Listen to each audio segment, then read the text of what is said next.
Now, joining us to discuss the latest edition of the Charlie Hebdo magazine's political commentator, Shabir Razvi. Thank you very much for joining us, Shabir. Now, the essence of the controversy surrounding Charlie Hebdo is this notion of free speech. Now, God forbid, does this mean that people can start making publications mocking the Holocaust or even 9/11 perhaps?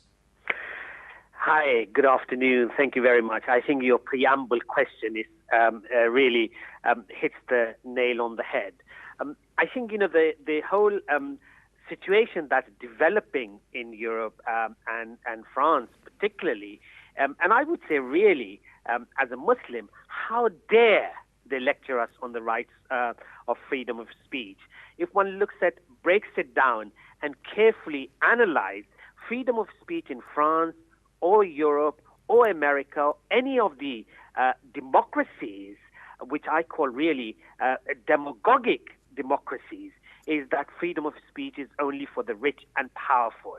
And if we look at, just to give your a flavor of what's going on, and if one analyzes, is that the Allied British and American troops have repeatedly bombed and killed Al Jazeera journalists.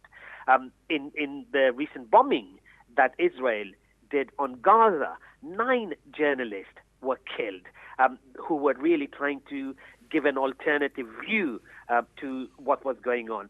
And if you look at, what about Edward Snowden and Julian Assange, right of freedom of speech?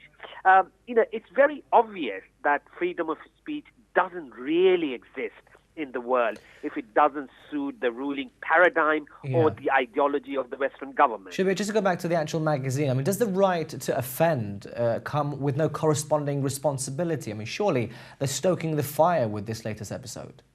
Well, exactly. It is stroking the fire. And as you said, explicit sort of, if one invokes any anti-Semitic issues, whether it's satire on Holocaust or anything like that, that is seen as hate speech. Whilst the satire depicting the Prophet. Yeah. Hello. Hello, can you hear me, Shabir? Yes. Sorry, go on. Yeah. So if someone does a satire on the Holocaust or any sort of point like that, or about homosexuality or anything. I mean, I'll just give you an example of how this sort of hypocrisy and dichotomy exists in the Western mind. There was a recent French court injunction which banned a Jesus-based clothing advert mimicking the Last Supper. The display was called, intrusion on the people's innermost beliefs. So there's clearly double standards, because as I said in my opening comment, is that if you're rich and powerful, that's the freedom of speech. Shabir, I mean, the release of this magazine, especially the front cover, is quite coincidental. Do you think that perhaps it's a money-making controversy? Well, of course. I mean, anything controversial makes money, and the publication used to, I think, publish only about 30,000 copies whenever it came out, and now they publish 3 million. And the French Ministry of Culture has also funded it by €1 million.